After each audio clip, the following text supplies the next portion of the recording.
Kryeministri Edi Rama mbajti një fjalim në parlamentin izraeli duke e cilësuar Shqipërinë si shembull të bashkëjetesës fetare dhe humanizmit. Se me së brejnëve gjithçka bëhet personale dhe shumë shpejt.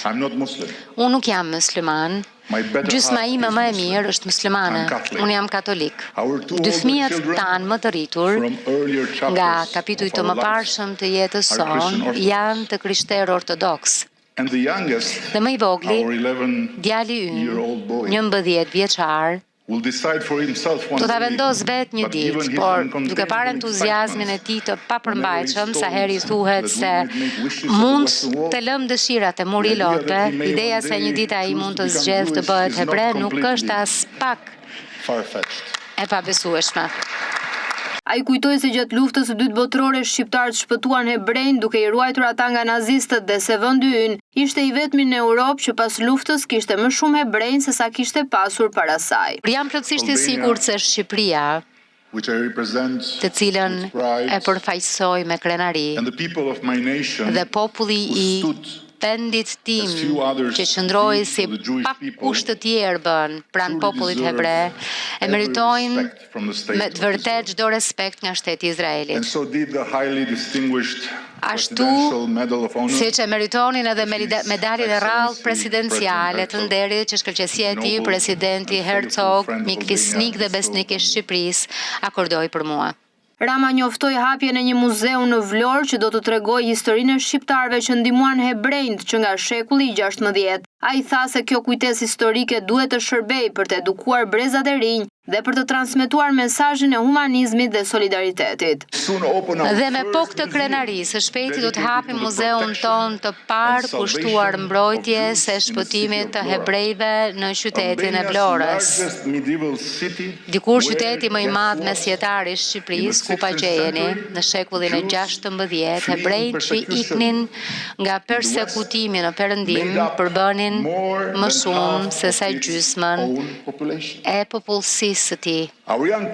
Të rinjt tanë dhe vizitorët e shumt që vijnë nga e gjithë bota të vizitojnë vendin tonë të bukur, ku numri i turistëve izraelit, me qëra fjala, vitin e kaluar u rrit shumë më shpejt se nga çdo vend tjetër, do të shohin atje me sytë e tyre e do të dëgjojnë me veshët e tyre se si Shqipëria e vogël ka qenë gjithmonë një stres sigurt për hebrejnë që shumë kohë më parë, e se si shqiptarët e zakonshëm e bën këtë vend shumë të vogël, të vetmin vend në hartën e Europës që doli nga lufta e dytë botërore me më shumë hebrej se ç'kishte kur hyri në të.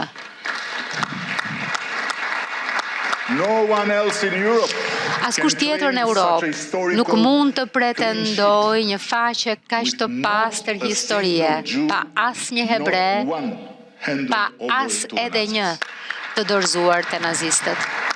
Kryeministri u shpreh për nevojën e paqes në lindjen e mesme duke kritikuar dhunën dhe duke bërë thirrje që të gjitha palët t'i japin një shans jetës.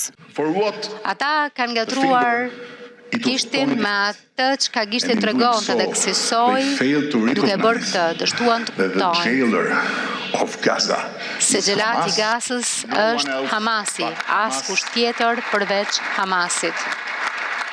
Ideologjia e tij e terrorit kundër vetë popullit të vetë, më së pari, e kundër kombit hebre, dogma e tij totalitare se asnjë jetë palestineze nuk vlen të jetohet derisa shteti i Izraelit të asgjësohet, e derisa hebreu i fundit të zhduket nga toka e shenjtë.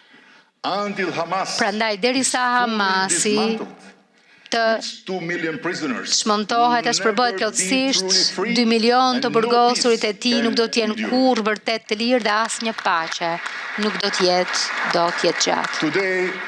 Nga thellësia e zemrave tona, ju bëjmë thirrje të gjithë qytetarëve të shtetit Izraelit, sigurisht atyre që jetojnë në Jude, Samari dhe rripin e Gazës, si edhe pas banorëve palestinez të japin vënies së paqes një shans të japin një shans dhënies fund të akteve të armiqësisë, të japin një jetë tjetër, një shans, një jetë të re. U bëjmë thirrje hebrejve palestinezëve njësoj të tregojnë vetë përmbajtje, të ruajnë dinjitetin njerëzor, të sillen në mënyrë të denjë, të jetojnë në paqe e në siguri. Ne po nisim një rrugë të re që mund të na çojë drejt një epokë paqeje, drejt përfundimit të luftrave. Amen. I bekuar qoftë kujtimi atyre që u flijuan, le të mbetet si busull kuzimi atyre që refuzuan të binden, le të lulëzojë shteti i Izraelit të jetë i sigurt përjetësisht.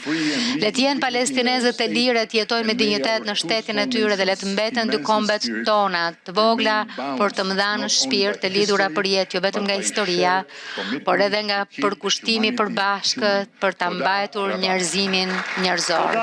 Ai vuri theksin te bashkëjetesa dhe respekti ndaj të drejtave njerëzore, duke theksuar se ato janë rruga e vetme drejt një të ardhmeje të qëndrueshme.